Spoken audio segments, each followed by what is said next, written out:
I've done it with some clients in the past where I'm just like, sweet, we're just not going to weigh in.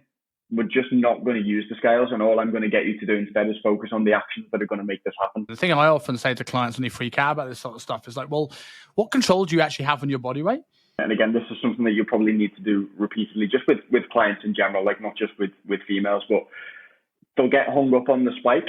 So when we see an increase, and it'll be a random increase, and it'll be, was anything different the day before? Like all of that, and we'll go through the impacts of sodium. Maybe you ate more carbs, maybe you drank more or less water, like your sleep might have been, like all of the different things that may have contributed to that spike. But there's also the thing of just saying, if you'd done nothing different, that likely would have happened anyway. I think that's the power we have on coaches as well, right? Like coaches want to be cheerleaders, and I'm all for celebrating wins, right? But you don't want to celebrate wins that actually reinforces sort of like a negative feedback loop.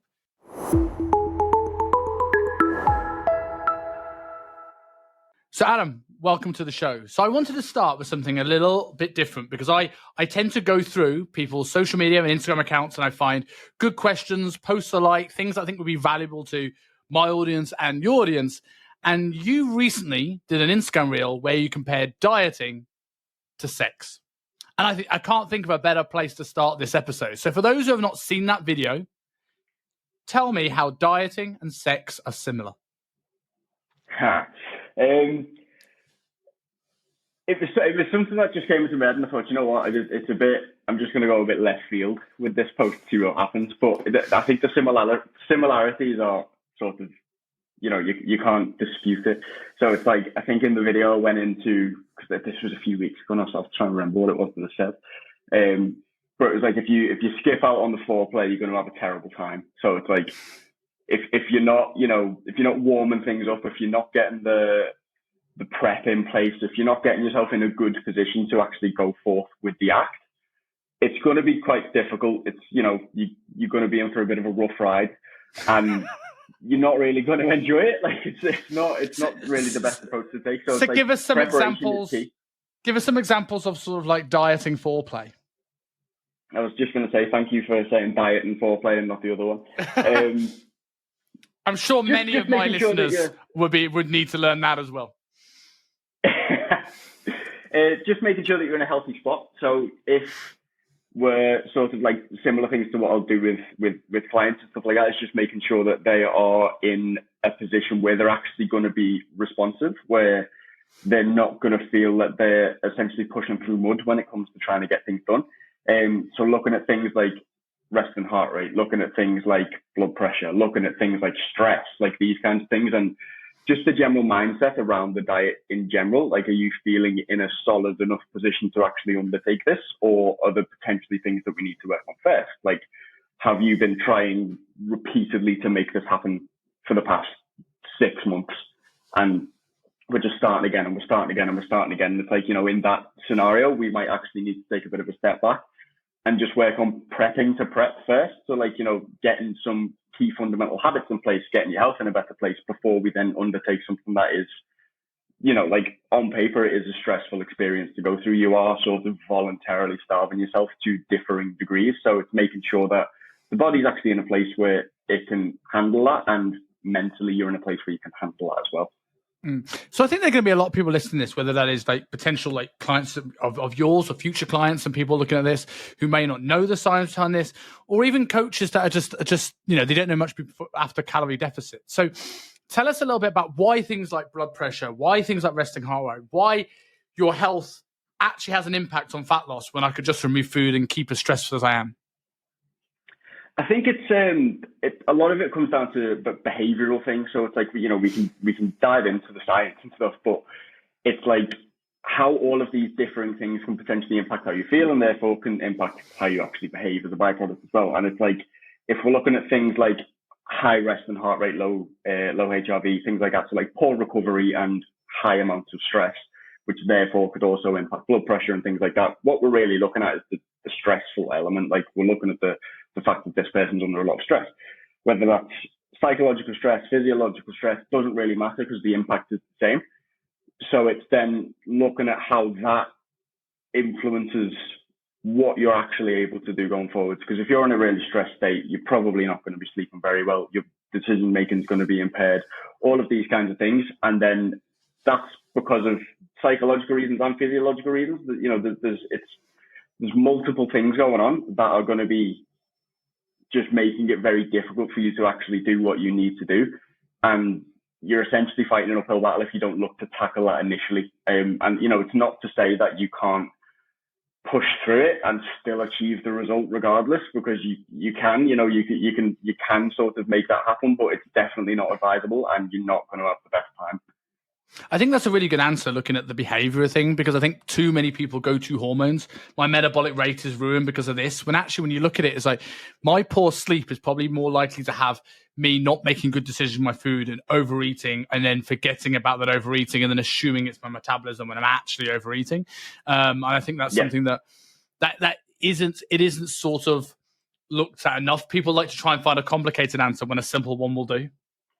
Yeah, and it's like we obviously do still have the impact of leptin and ghrelin. Like that is at play. Like that is going to be making you feel hungrier and not feel as full. But the decisions are still the thing. It's still the actual decisions that are causing the lack of progress or the, you know, eventual weight gain. If this is something that continues, it's like it's still the actual continual actions that are actually causing that downstream effect too. So that, you know, we can't just look at one without the other.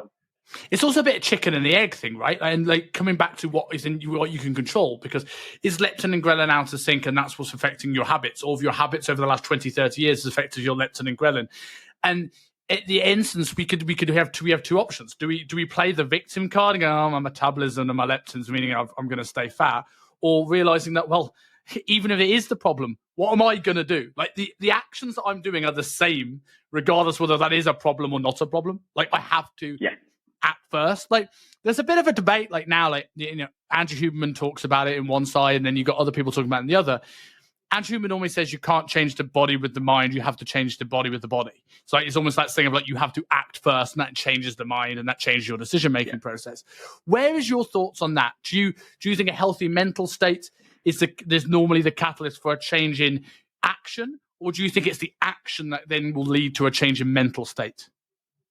I think it depends on the person, and I don't want to be that person who just continuously says it depends. But if you're coming from a very poor mental state, if you're really, really struggling, it's sort of looking at things of saying, okay, what's going to influence that positively? And a lot of the time, if you're really low, if you're really struggling with something mentally, whatever it might be, taking action is the first thing that is likely going to start to influence things positively. Whereas conversely, if it's not that bad, and you've done this before, like you've maybe had a few successful diets or training blocks in the past or wherever it might be, and you're just feeling in a little bit of a funk, then that might just be something that you need to wait out. But 9 times out of 10, if you just get cracking, then it's going to have that positive influence. So I think I'm sort of centre left. So I think I lean a little bit more towards the action comes before everything else. And if you're feeling a certain way about something, if you start doing something about it, then it's going to start to swing in the other direction. I think I agree. I think I'm the same. I think there's no doubt that things like meditation, therapy, all these things are huge. And I think if you have a subconscious thing that you struggle with over and over again, I think that's where the mind will need to change. Like I use my ADHD as an example, right? Like constantly holding things off until the last deadline, despite them being easy, despite me knowing what to do. These are barriers that I face time and time again, or like putting, like when I work for companies, putting sessions into mind body, stupid stuff like that, right? Like doing touch points, like easy stuff that it doesn't come into my head to do. There is a mental thing I have to do. But when it comes to sort of like, I don't want to make this depression claim, but like when people are like in a funk or lacking quote unquote motivation, like doing a bit of meditation was never the thing to make someone feel invigorated to do more of it. Whereas if someone got up and did a really hard workout, or someone did some food prep, or someone went out for a run, there is going to be much more of a desire then to do that again following that. There's a much bigger short-term return on your investment. It's like saving money versus an investment account, right? It's that short-term, oh, God, I've got some money in my bank account. Do you know what? I'm going to do that again next month, and I'll have more money in my bank account. Or is that little kick? So I think I'm the same in terms of that leaning. Yeah, it's like the big rocks versus the small pebbles, and what your big rock is might be someone else's small pebble. And it's like if you're not doing anything, and you're feeling a certain way, then doing something is going to be the best option. Whereas if you're already ticking the boxes with regards to training regularly, you're quite active, you're looking after your food, you're doing all of these things to sort of, have a positive impact on both your physical and mental health, but you're still feeling something, then that's where you need to then layer on the smaller pebbles of, what would then be the smaller pebbles of, okay, no, let's maybe look at incorporating some meditation, let's look at some journal and things like that. Because as you know, like these are things that I do, but they're not things that form the foundation of my well-being. They top it up. Yes. Yeah, that makes sense. So like when you're looking at your prepping to prep thing with people, like I get this is so individual and what can the client do at that time and where they're at. But what are some of the things, if someone's listening to this right now and they say, God, that sounds like me, like I don't think my resting heart rate's high, my HRV is low, my blood pressure's high, I'm overwhelmed, I'm stressed. What are the actions? What are the big rocks that most people can just get started? And if they're and let's delve deeper because everyone can list off the obvious stuff. How does a busy person actually get them into their life? So I think initially it's just assessing where you're at and what you're doing currently. So like we can't especially if you're like everyone's busy, like the term busy professional is thrown around as we know, but like everyone is busy to some degree or everyone feels busy to some degree. So it's looking at what is obviously feasible and then looking at what it is that you're doing at this minute. So if you're currently not doing any training, not really that active, like just all your movement across the day is just moving from one seated position to the next, or food sporadic, like you never prep anything in advance, you skip breakfast just because you just don't know what to do and you've not got control of your time, all of these kinds of things, which I'm pretty sure is a common scenario for a lot of people. You can't just start by doing everything at once. Like you can't just start by going, okay, I need to go on a diet, so therefore I'm going to track the calories, I'm going to follow this meal plan, I'm going to go to the gym 3 to 4 times a week, I'm going to do 10,000 steps a day, I'm going to do 4 cardio sessions, because it's just not realistic. So the whole prep into prep scenario is just looking at what are, again, the big rocks and the smaller pebbles that we need to get in place to make this successful going forward. And a lot of the time, it's that self-management element. Like people throw the word time management around, but time just is time. It just is. And it's how you manage yourself within that time. That is the key. So it's sort of looking at, okay, where can we start to develop some structure with your nutrition? Doesn't matter what it looks like, but where can we get some form of routine so you're at the very least eating regularly and some of that contains some vegetables? Where can we get a little bit more activity? So, you're sat at your desk all day. Can we get every 50 minutes or every 70 minutes? Can you go for a 10-minute walk? Like just a few things like that where we're just trying to layer in some habits initially so that it's not 0 to 100, because as we all know, going 0 to 100 is the thing that's going to make the wheels fall off and you're just finding yourself back at square one again. So it's just layering these things in so that when it comes to, okay, let's commence with prep, it's just one step further on top of what you're already doing versus going from nothing to doing everything. Yeah. I absolutely agree with that. I think people do put way too much on the plate, and I think that's with coaches as well. I think we see people who often, again, the busy professional tagline, right? Coaches like to work with people that have any job, basically. Like, everyone is a professional. Like who's the non-busy professional out there? They don't work with homeless people, is what they say. But when you're looking at these people, like, I think one of those things we all now kind of get down sort of like the time management and the decision fatigue bandwagon, and I think these are really, really good tips, but tell me someone that tries that with their clients and doesn't end up having to bang their head against the wall because they just don't take it seriously. Like their life's so chaotic. Adding structure is just the thing that's on the tip of the iceberg that is too much to do, even if it will save them time. So how do you get this across to your clients so they actually start taking that seriously? I think it needs to be something, like, again, depending on the person, but I think a lot of the time it needs to be sort of almost like definitive instructions. So like, here's what I need you to do at this time, here's what I need you to do at this time, because we've because I've established some time in your diary that you can do it with. And it's almost just looking at it in that way and being like, communicating with the person to say, over the next 2 weeks, how confident do you feel that you could just tick off this one thing?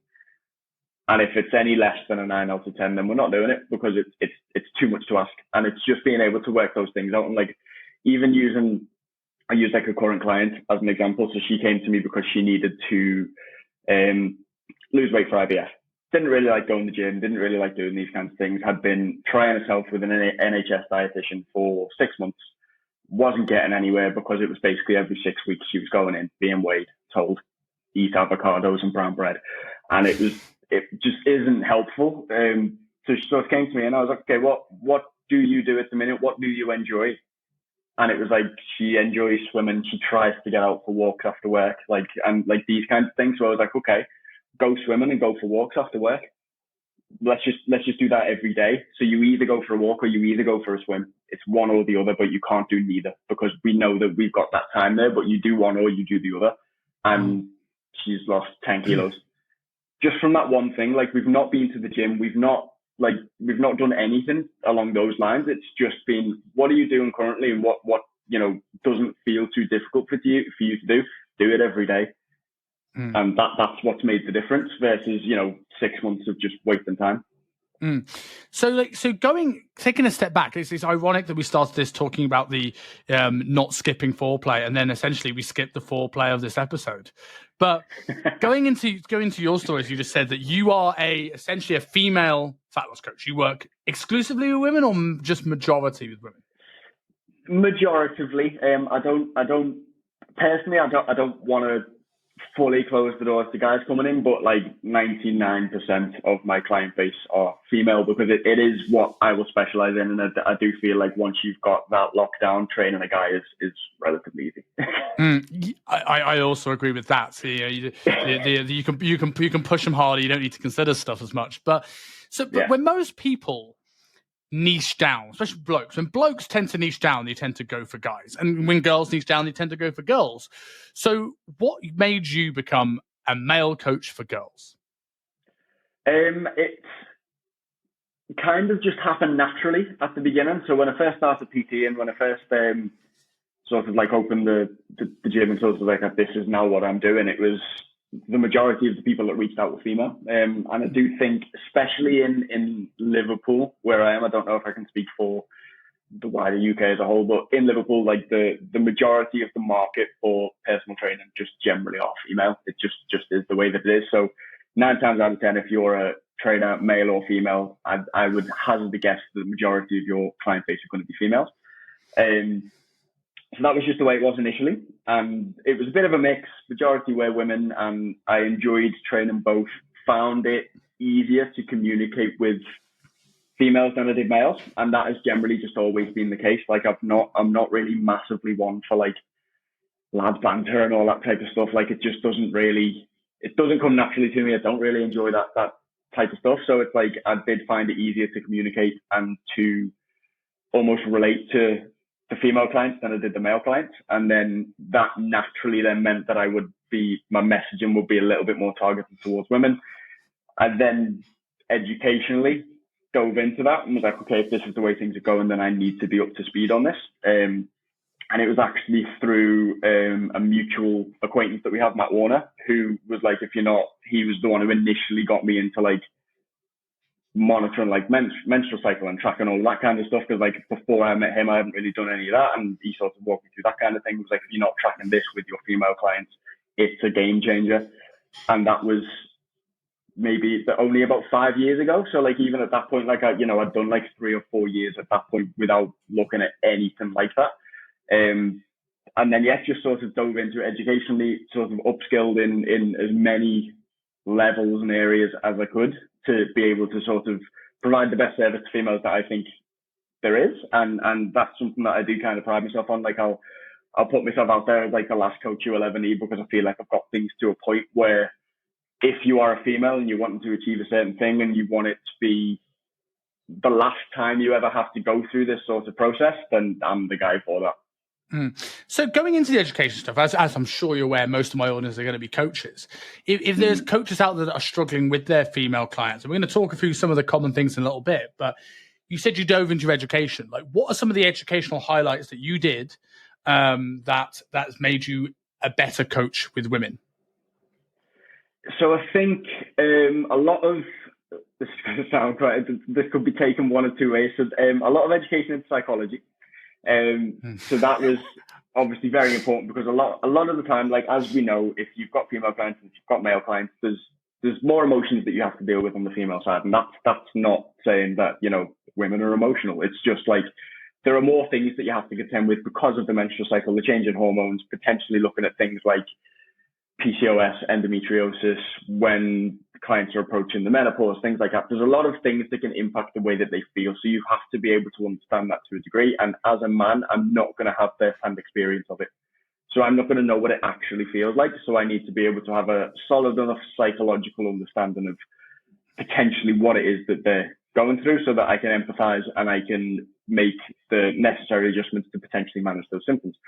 Alongside that, you need to have an in-depth knowledge of female physiology. And it's not to say that you need to know the intricacies and the ins and outs and stuff like that, but you need to have an idea of the menstrual cycle, how it works, its impact on the metabolism, its impact on things like psychology, things like that, how it will influence food cravings at different times, how it will influence metabolic rates at different times, like how it will influence a client's stability and their ability to train at high intensity, like things like that. You have to have an understanding of what that looks like, so that when a client comes in the door and starts displaying certain things, you can have a rough idea of why. Like, you're never going to fully know exactly what is going on, but you can go, okay, this seems to coincide with what that would be. So therefore we can monitor that going forwards, potentially make adjustments next month to facilitate that and to make that a little bit easier.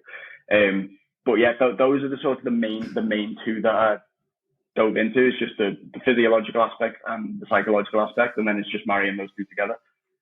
And then I suppose just laying that on top of the tried, true, and tested sort of fat loss science methodology that you've learned through all your other educations that we've gone through on the mentorship and all that sort of stuff, and then just finding out, okay, how do I make somebody stick to those things, right? Mm-hmm. So, like, do you think this is going to be sort of like an interesting question of how you're going to answer this? Because this could offend everybody, or this could not offend anyone. But do you think you have an advantage that females coaching females maybe do not have? I don't know. This is a question that I ask myself consistently, in that I often feel like I don't. So I often feel like as a male, a lot of the time, a female is going to want to go to a female. And it's like that kind of thing. Again, I think similarly in Liverpool, where I am, there's a lot of female trainers who will have a huge client base because they're just generally more marketable than I am. So it's like there's a bit of a difference, but I do think that once you make first contact, once we start talking, like in the actual service itself, I feel like I do. Like, if that makes sense. Like, I think because, and again, this is now coming back to what you just said, this could offend someone or could offend nobody. I think I'll give my thoughts. If it helps, I'll give my thoughts, which may be a little bit more offensive. Go ahead. So I'll put you in you go first, but I'll put you in the clear. I think because I've had to work really hard to understand and those kinds of things to be able to get myself to in a position where I can empathize with you despite not having any of the lived experience, I think puts me in a little bit of a different situation than just being like, and again, this is a sweeping statement, and this is not to say that this is what female coaches do, but rather than just being like, oh yeah, time of the month, like same, like that kind of thing, like, and that's, that's a generalization, and I'm not saying that is the case, but I think because I've had to really work to have the understanding that I have, I feel like it puts me in a slightly different position to be able to offer potentially a better service. Yeah, I think that absolutely makes sense, and I can see that. I think as well, like I look back at some of the, and now thankfully it really is the case that there are many more incredible female coaches out there. Like 5 to 10 years ago, it was tricky. I remember working for UP, and we didn't get that many female coaches that lasted. Like and I'm not saying that they're not tough, and I'm not saying it's always the easy environment to work in, but like the ones that did were very, very good, and a lot of them left. And I was like, why is this? And I couldn't wrap my brains around it, because some of them are great coaches, and I think there's an element to this of like, guys, right? You can say this is right, or you can say this is wrong, right? And I've seen girls who get great results with like male clients. Like I'll shout out things like Leanne Marshall, who's absolutely killing it. I'll shout out Amy Wilson. I'll shout out Camilla Haynes, who's got some great results with male clients. But blokes tend to come into the gym and want the man because they want someone has the arms that they want. And I tend to find that a lot of women clients, certainly in London, maybe not in Liverpool, but certainly in London, there was at the time was a lot of female clients that wanted a bloke because there's an element of being able to just I want to be told what to do. And I think the women with female coaches tend to more likely slip into that sort of friendship zone environment, that rent-a-friend thing. And again, this is individual, but if you look at it on average, guys are probably more disagreeable, which comes with its own problems. There's good and bad things in this, right? Women are probably better than empathy. Guys probably have to work harder at doing that. Whereas us being a little bit more on the whole, and I say I'm on the agreeable side of men, right? Like I'm probably closer on the female spectrum here on this thing. But because of that, I think that sometimes they want someone to tell them what to do, and girls don't do that in the same way. And I think that's where people struggle. Guys are a bit more to the point. But again, I could be totally wrong on that. And I do think the industry's changing for the better in that respect. There are educations out there is better, and there's some great coaches. But I've always thought when a female coach comes through and is amazing, I'm very impressed because I do think it's a harder game. Yeah, definitely. I think I'd agree on all of those points, and I think as we were saying before, like I'm naturally quite an introverted person, and I'm very agreeable. So I've definitely got that element, which again I think kind of because as a female coming into the space as well, like as a female client coming in, I imagine it can feel quite intimidating as well to reach out to potentially like a male coach, like sort of like to take that step and stuff. Whereas it might be a little bit easier to speak to a female coach and things like that. So I think that generally my nature, I almost feel like disarms that a little bit in that I like to think that I just come across as a nice guy. So I'm easy enough to approach and easy enough to speak to. And that's something that I do really want to get across, to be able to almost to potentially put me on a level pegging from a marketing perspective. Because again, I feel like you can just sometimes come across as potentially a little bit, if you're a little bit too far one way, if you're a little bit too far in terms of like coming across as quite masculine in your content, it's all lifting and grunting and you may not necessarily appeal to the female audience. You are more likely to appeal to the male audience and like that kind of thing. So I think it's a little bit of a mix of both. Is like you need like a certain level of agreeableness and like I don't want to say like feminine traits, but like you need to be able to have the prospect feel that they are able to be honest with you and tell you all of these things, and you're not just going to be a typical bloke about it and be like, don't tell me that, don't talk about that, just crack on, like that kind of thing. Like they need to know that I'm able to actually talk about it. Do you think that sometimes it's actually easy to have that conversation with the trend of the opposite sex? Now let's put aside the anomalies where you have female clients that fancy you, or you have a female personal trainer that you fancy, or you like the look of, where that changes the dynamic. But assuming that's not the case, is there less of, because there's less comparison, there's less I want to look like you, or I want you to admire me or look up to you in the same way, that disarms the conversation where I'm more willing to talk to a male coach because I'm not in my mind, in the back of my head, trying to compete or trying to, of course, they will probably want you to approve of them and have that sort of thing. And like everybody wants approval from the people that are important to them.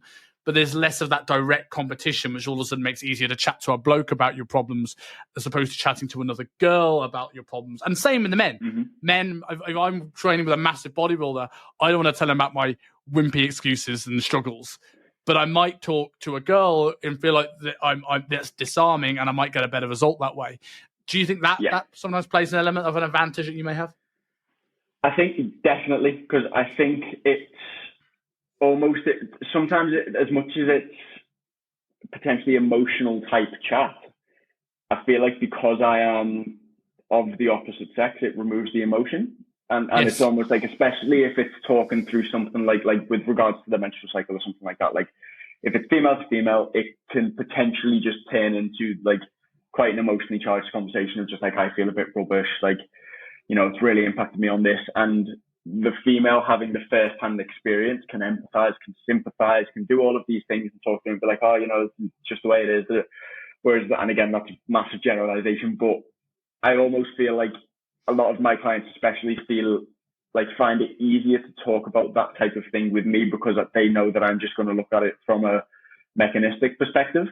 So it's like, we're just going to talk through what it is and what's going on, and there's not going to be any emotion tied to it. And if they're feeling emotional, I match them on that level. We'll go into the psychological elements and stuff like that. But we're just talking about a normal physiological process without the emotions behind it. And it's like, this is what you're experiencing. Here's potentially the reasons why, and here's what we can do about it, because I don't have the emotion in it. Yeah, you do, and you don't get lost in it. And this isn't a female thing. Obviously, we're just talking about the menstrual cycle and female coaches. But I think anybody that has had a similar struggle, like we all talk about empathy as coaches, as empathy being the thing that we need, and it's one of the biggest skills. And I kind of agree and kind of disagree, because I think empathy is a crucial skill, but over empathy is disastrous. And I think it's what I call assertive empathy. I understand, but we have a job to do. And I think sometimes, like if I had somebody who, you know, and I've worked with people who have ADHD, so maybe that's not a great example, but like early on in my career, I had someone who had the exact same struggles as me. I may be more willing to let them off them because I understand how hard they are.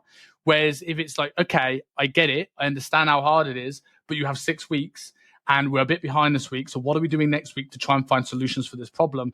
You still have that bigger picture and that push in mind.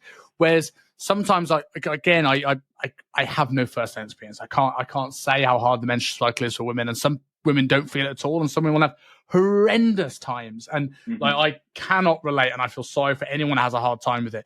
But if you're one of those girls that has a hard time, and you have a client that has a bit of discomfort, you might be willing to go, okay, let's not do this today. Let's not train very hard today. We'll have a bit of extra food. I know how hard it can be. And they might not feel it the same way as you, but you're coming from your experience, which is much worse, and then you allow them to back off. And that's where you not having that experience kind of goes, well, I understand that it can be horrible, but we can't do anything about it. So what we're doing to still make sure that you hit the goal at the end of the day. And that's potentially how you could push those people through it.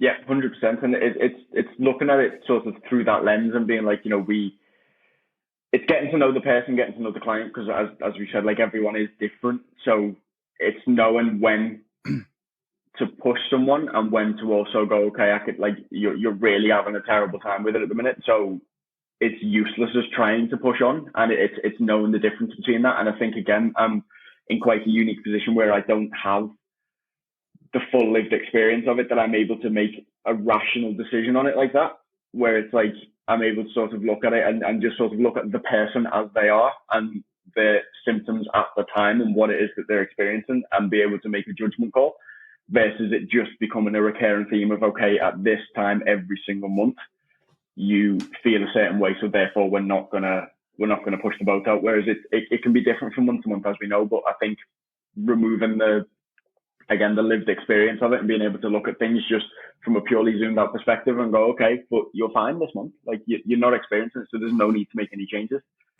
I will say this, like, again, I don't want to generalize and make this is always the case, right? But I have mentored hundreds of trainers now, and I have seen clients who 1 week every 4, a female client will not come in and train because there's a time in the month and you just don't want to do it at all. I have never, ever seen that with a female client of a male coach. I've always seen it with a female client with a female coach. And I wonder if it's because when the client says that, the immediate response is, oh, I understand. Don't worry, we'll catch up next week. And that might have been the right judgment call, but they're so quick to go there.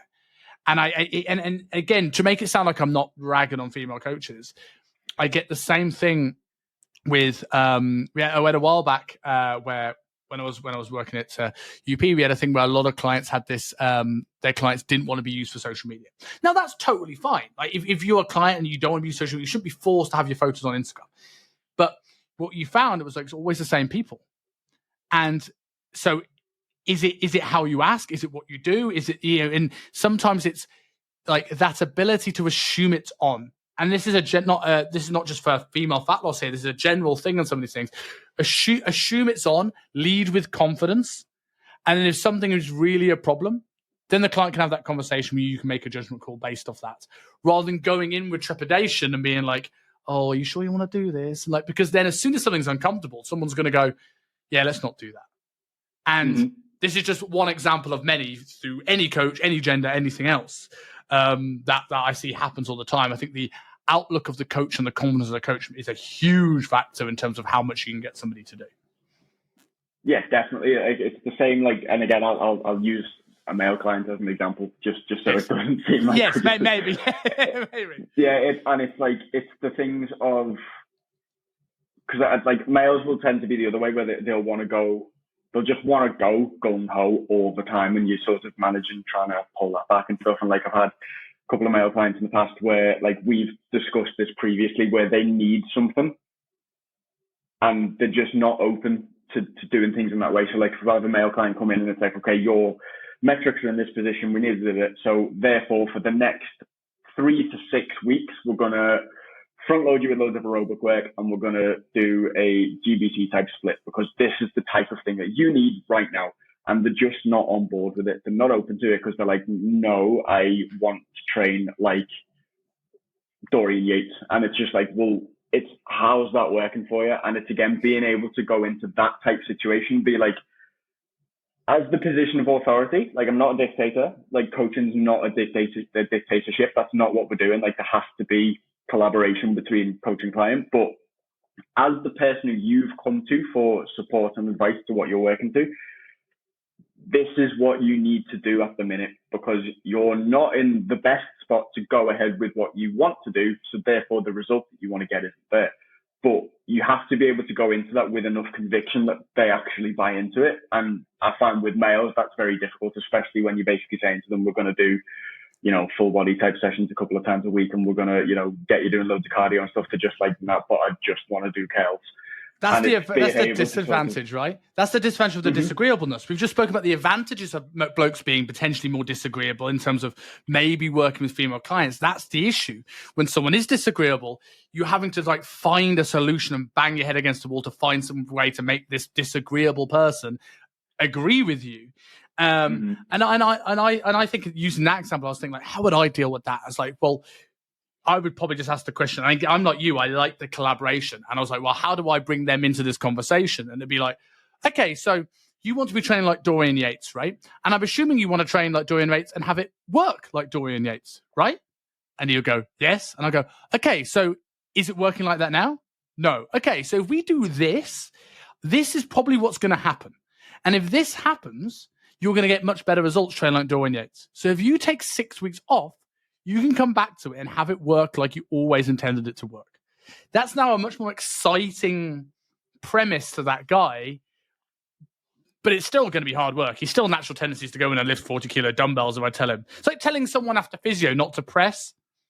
I had my physio tell me not to do hamstring curls for the last 6 to 8 weeks. I was working on some issues with my hip, and I'm just all length and range stuff. And I hated it, because I quite like a prone hamstring curl, but I got past that point where now I was like, life gave me a reason to change. I was fed up of being stiff and being the guy that talked about mobility but had none, So but a lot of people aren't at that stage. So it's like, how do you put that point across before you get to the point like I was with my hip? Yeah, and like that's the whole sort of, that brings it back to like the whole prep and to prep type thing as well. Like that's the same thing. It's like, these are things that you need to do in advance of you getting back into, some knee flexion, hamstring exercises. And it's the same with like the male client. It's like, yeah, this is what you want to do, but this is what we need to do to prep first. And it's like, you can't, in any situation, is what all we're coming back to here. It's just, you can't skip out on the foreplay. It's like, that always has to be there. Otherwise you're not going to get the outcome that you want. Yeah. So going into the female fat loss stuff specifically, what are the main differences that you found when it comes to getting women in shape compared to men?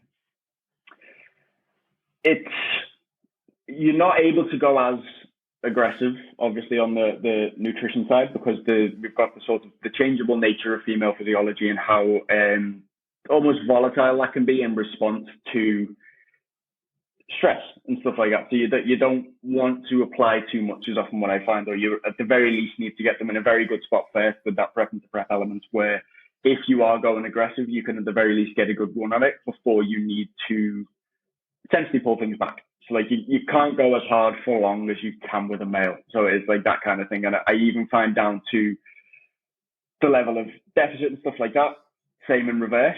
If you're going for something like a 15% calorie deficit or something, the margin for error in that with a female is going to be greater because we're generally working at lower calories anyway. The rate of loss is going to be a little bit lower. Like, so the room for negotiation and the room for error is smaller. So you have to be able to manage that quite well, which I think again is where the psychological element comes in. It's all about managing the ability to stay the course, even if the deficit is less, and even if like those kinds of things, because there's just less room for making mistakes. Yeah.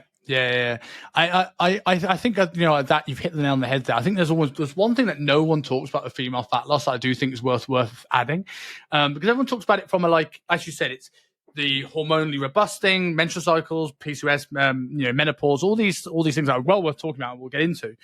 But no one talks about the fact that dieting, while you might not be able to go as aggressive in relation to their body weight, no one talks about the fact that dieting probably is harder for women overall because you are a smaller person, and that means your calorie intake, life isn't fair, is likely to be less.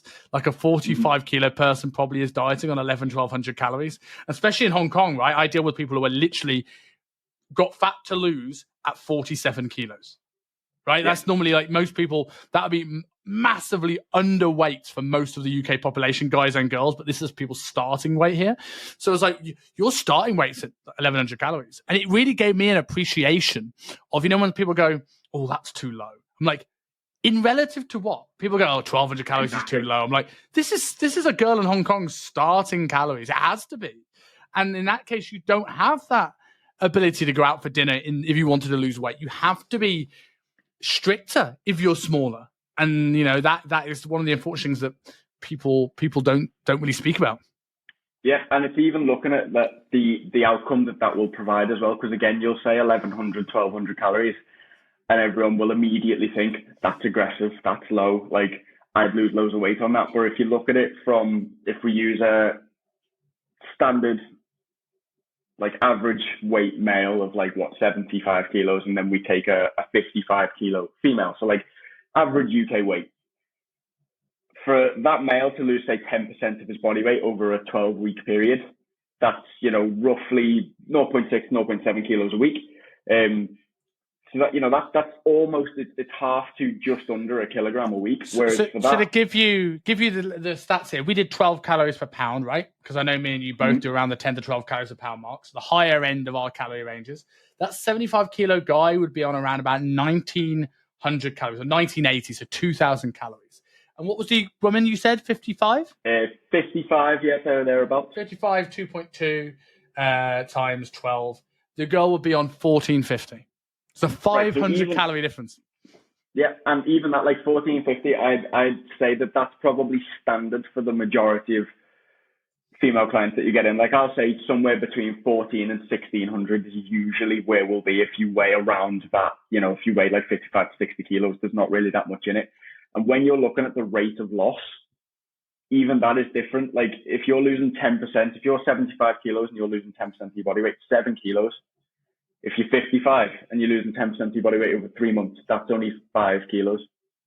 And it's when you break that down to what that means on a weekly basis, it's mere hundreds of grams. It's not a lot of weight. So it's being able to say, you're on this relatively what a lot of people will deem to be an aggressive number of calories, a low number of calories, which in relation to your body weight, it isn't. And even the return you're getting on that on a week-to-week basis is so small that the key thing that we have to focus on throughout that process is just your ability to keep doing it despite it feeling like nothing's happening. That's a really interesting thing as well, because it's we're bought into these huge weight loss stories, right? And when we look at even good weight loss stories, it doesn't even have to be crash diets, right? We see before and afters, and even if it's done by 0.5% to 1% of your body weight per week, people see week 1 to week 20, and they see a girl that's lost 10 kilos, they go, oh, well, you don't see is they only lost 0.5 per week, Yeah. And like, what are some of the strategies you use? Again, I know, appreciate this as individual, but to keep people motivated when you know they're on target, but they're only seeing the 0.3s, the 0.4s. They're expecting 2-3 kilos a week. Like, how do you approach that with your clients?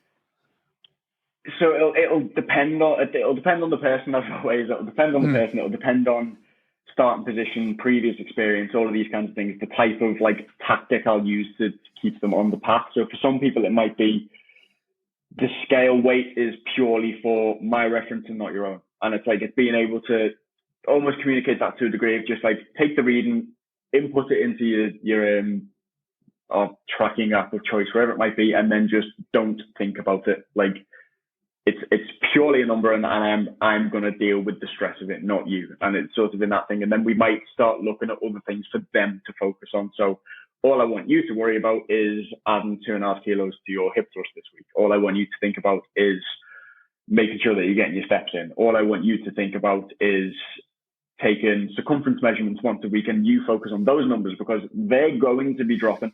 Like if we're on target in terms of the weight coming down, the measurements are going to be going down at an even faster rate. Like that's the key thing that we need to look at as well, because when we're looking at such a small rate of loss, and we also know that body weight is just generally so volatile and it fluctuates just regardless of what we do anyway, we can't focus purely on the direction of the scales, especially when the losses that we're looking at are so small on a week by week basis. So we have to look at these other metrics. So even in that sense, I've done it with some clients in the past where I'm just like, sweet, we're just not going to weigh in.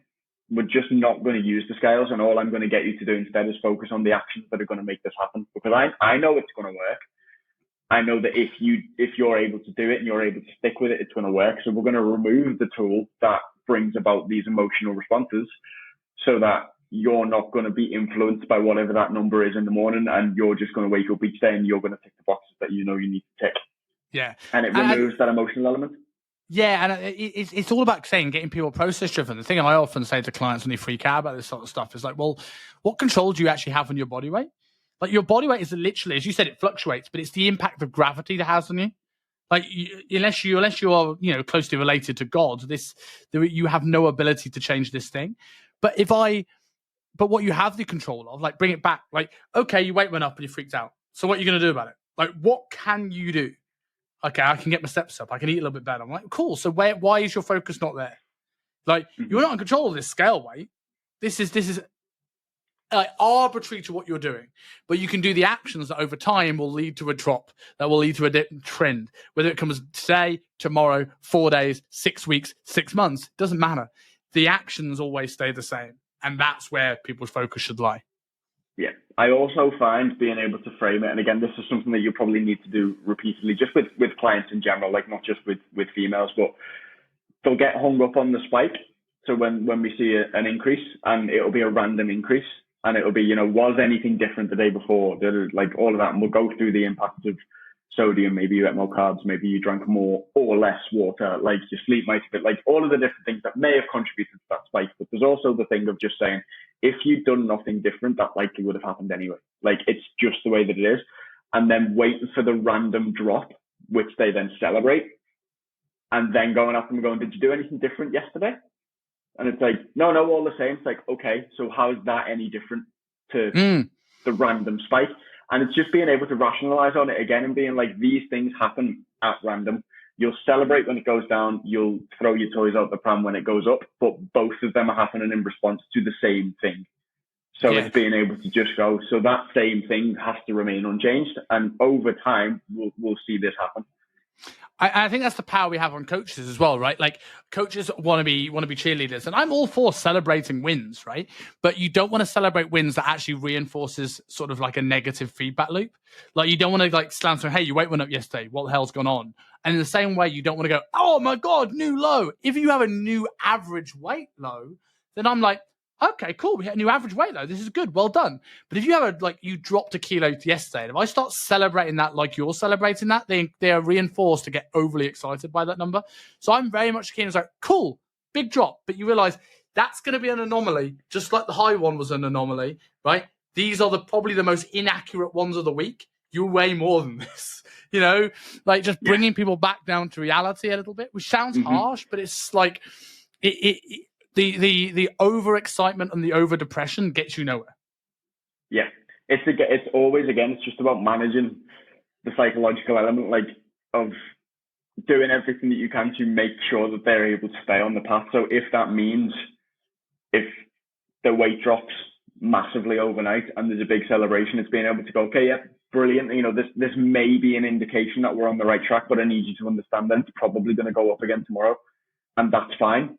And it may then drop down again the day after. It may be up again even further the day after that. Like, we need to be able to understand that this is going to continue in this manner. And I need you to know that in advance. So yes, by all means, celebrate the fact that this is a new low. You've not weighed this low on the scales in 10 years.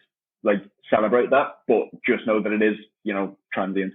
But over the next 2 or 3 months, that's going to be solidified. Like, you're going to be even less than that. And some days you may be a little bit above it, but it's being able to look at things and just being like, we've hit that point. It's great. It's not going to stay there forever, especially within the next couple of days. But over the next few weeks, we're going to really be able to solidify the fact that that's probably going to be your new body weight and then some. But that doesn't happen now. Yes, yeah, I think that's great. So going back, you mentioned earlier on about pardon me, the menstrual cycle, and you being able to look at it from a mechanistic, that's a hard word to say, perspective, right? So I think this is a topic, the menstrual cycle for women, that I think is massively overcomplicated, particularly with coaches, right? And there's people talking about, like, week 1 you should have like this many grams of carbs and go low fat, and the next week you should change your macros to this, and the week after that you should change your macros to this, and then you should go high volume week 1 and low volume week 2. And I'm like, someone has never tracked a macro in their life, and now you're giving them 4 different diet plans for 4 different weeks. So when it comes to training around the menstrual cycle, and we know everyone's going to be different, so this is another important question. What is actually important to know for girls trying to do it or guys trying to coach their girls? The way I tend to look at it, and one thing that I'm incredibly grateful for at the minute, is that there has just been a new study out to say that there's literally no fucking need to change the training. It doesn't really influence things. So that's quite good, because it's not something that I've actually ever done. So I've never really gone, okay, we're going to train more HIIT training this week, we're going to do more of this that week. Like, I've never done anything like that, because I've always sort of looked at it in a way of just being like, all I'm really going to manipulate, if I feel like we need to for you, is volume. Like, if there's a week where you're really, really struggling, then okay, we're just going to reduce the volume slightly. And the same way we would if you're under recovered for any reason. Like, I'm just going to potentially manipulate a couple of sessions to make sure that you're not potentially digging yourself into a further hole of recovery. But the way I tend to view things, and the way I will tend to make adjustments, is, again, dependent on the individual, but I'm mostly focused on week 4. So that's sort of like PMS, PMD week, where they're likely going to be feeling the most, negative impact and stuff like that. That's the week that I will tend to focus on, and I'll see how they feel that week. Like, that's my main marker of how we potentially need to manipulate things going forward. So it's like, in the week leading up to you coming onto your period, how do you feel? What's going on? How is your appetite? How's your recovery? How's your sleep? All of these kinds of things, so that I'm able to get a better picture of how badly they are impacted by these changing levels of hormones. The weeks before that, they don't really, they don't really tend to, in my experience at the very least, with every client that I've had, they don't really notice any sort of adverse effects those first few weeks. And it's always just the week before they're about to come on that it's like, this is the week that's very difficult. And I've had some clients in the past where that has meant that week, we just don't really do that much, like, because it's impacted them that badly. And it's like, if you're really struggling, if you're in loads of pain, then there's not a whole lot that we can do with that. So we'll try and train, we'll reduce the volume, we'll potentially look at keeping a few more reps in reserve, and we'll just treat it like a deload week. We'll increase your calories because your appetite's through the roof, metabolic rate's probably a little bit different. So we'll just focus on that week being a little bit of recovery, and then we're back to it from next week. And what that often means is we're just doing intermittent caloric restriction. So we're doing 3 weeks of a deficit, 1 week at maintenance. That still leads to a good result. Like, that still leads to progress, but a lot of the time, again, it can be quite a hard sell to say we're only going to diet for 3 weeks out of the month. But again, it acts as a psychological break as well. It's like that's the week that they find the most difficult. That's the week where if I try to keep pushing them, they're more likely to just completely fall off, and it's going to be more difficult. So lean into it on that week and go, okay, we're actually going to support how you're feeling. We're going to give you a bit more food. We're going to potentially reduce activity a little bit if you feel like you're not able to really put that into it. And therefore, you're not going to have as terrible a time this week, which means that when next week comes around, we can just crack on again. Mm. I think when you're looking at that, it's almost like, as I said, everyone's going to be slightly different in this. Some people are going to be horrendously, with it, and some people are not barely not going to feel it at all. So it's that giving that person almost that option. Like I've played around with things like on that week you can get an extra 200 to 250 calories. Now that's not enough to take you out of a deficit. You're still in the deficit that week. But for every client that uses that extra, it's like, oh, okay, that's good. I can take the pressure off myself. I'm not trying to fight it, which is just on a hide into nothing, burn the candle at both ends. But at the same time, someone might not need it and don't use it, and they stay in the deficit, and we just keep dieting.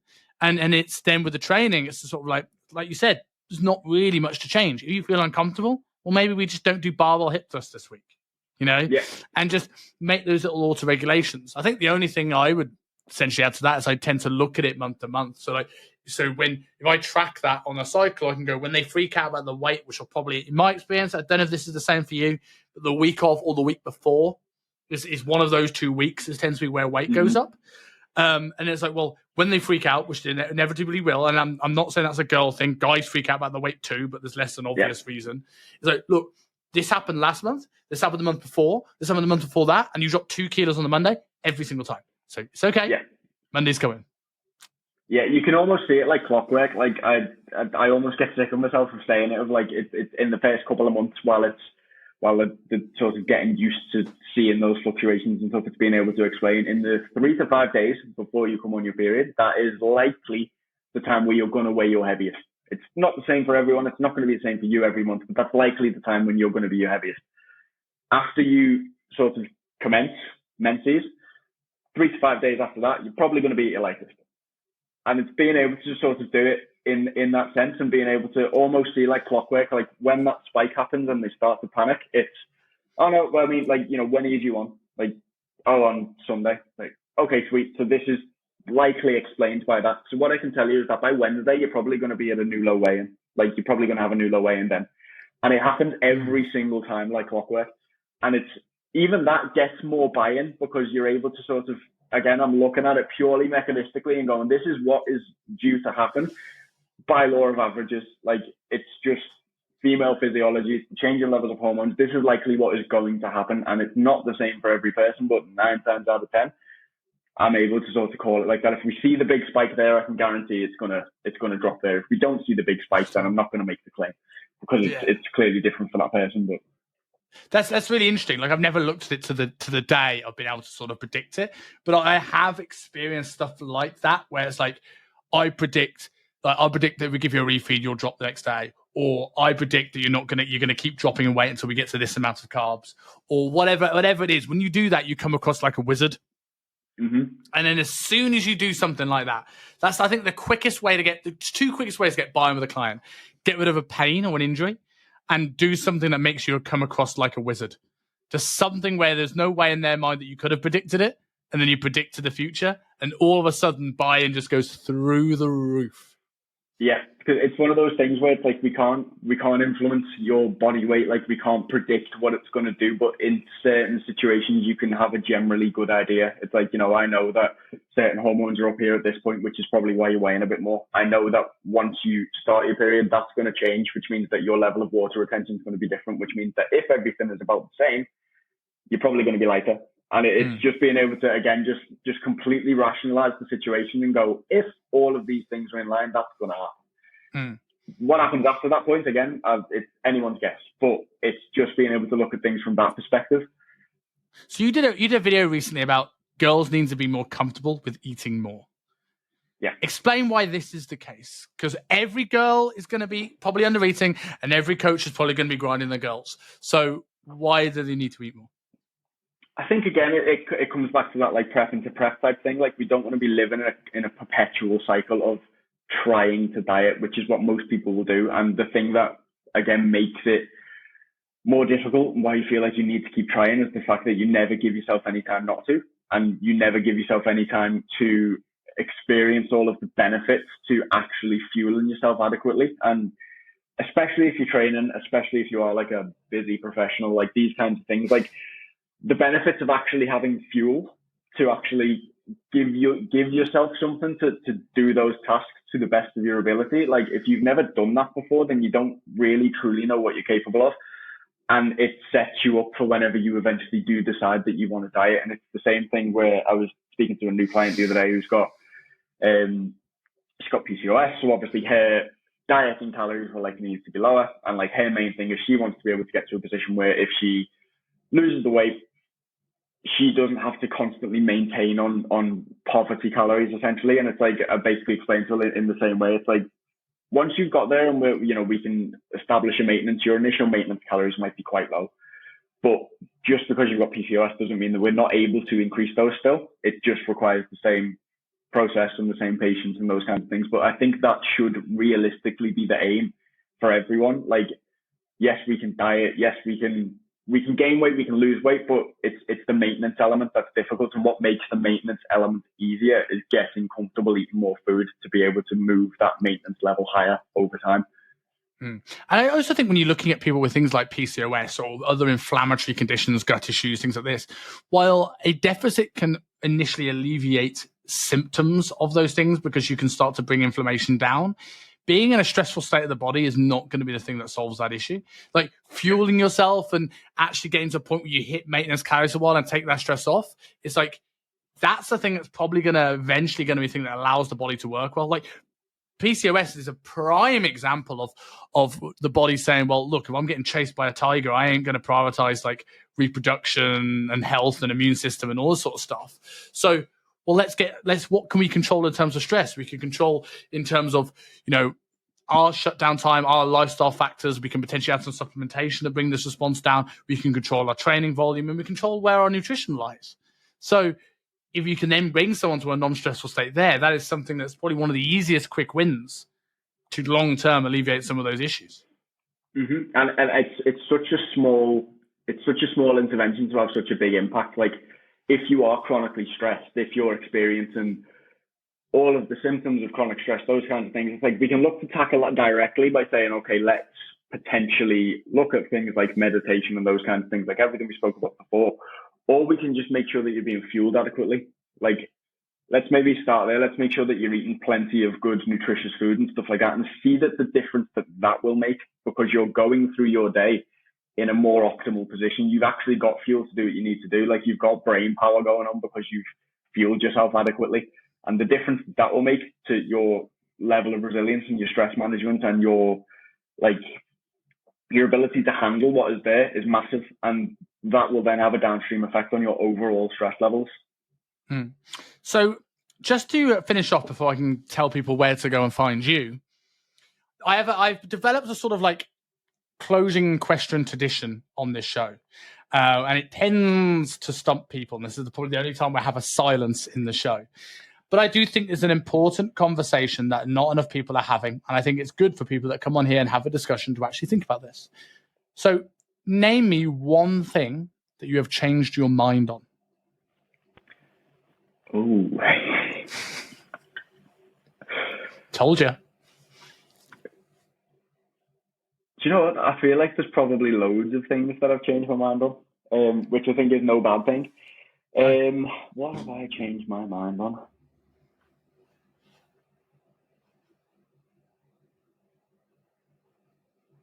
And it doesn't have to be female fitness related. It could be life. It could be anything. Oh, now you've really opened the floodgates.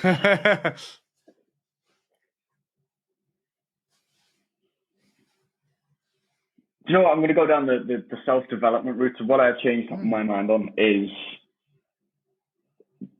the sort of there's a common thing at the minute. Like I think it started with Atomic Habits, where everyone became obsessed with self-development in general, and all of these like self-development books and stuff like that. And what I have changed my mind on with those is I used to drink the Kool-Aid, so I used to be big into it, and I've got bookshelves full of all of that kind of stuff. And it used to be the type of thing where I would only read for the purposes of learning or things that would make me question things and stuff like that. And what I find, whether it's because I've gotten older or whether it's just because I've read that many of them, that they all generally give the same message, I find it overwhelms me more than anything now.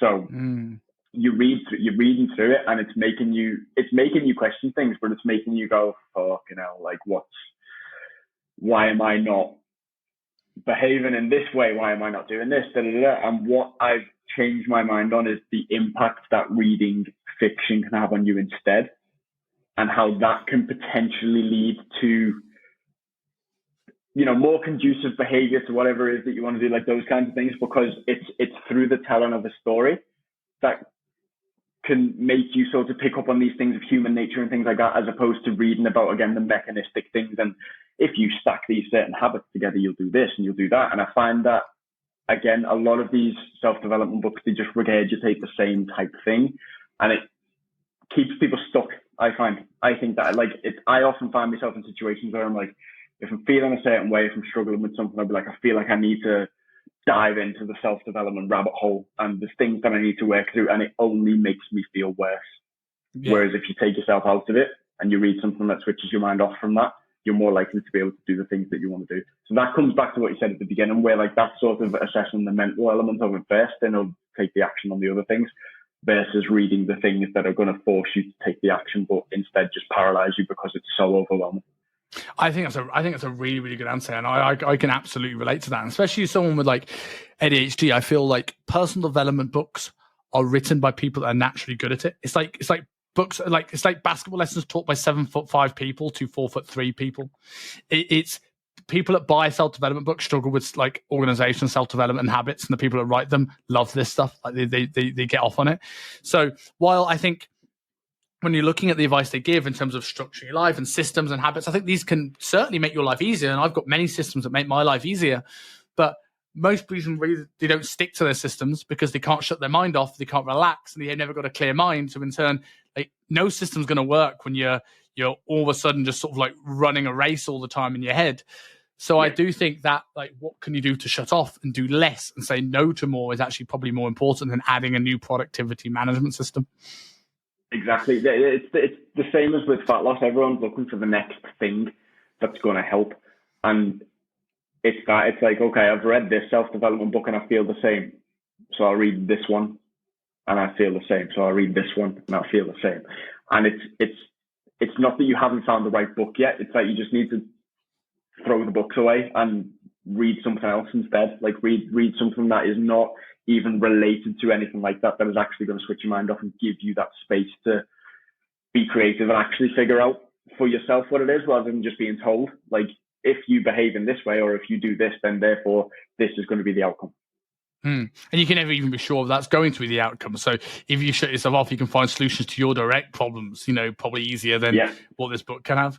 So for people that want to find out more about you, or women that want to train with you and all this sort of stuff, where can people get in touch with you?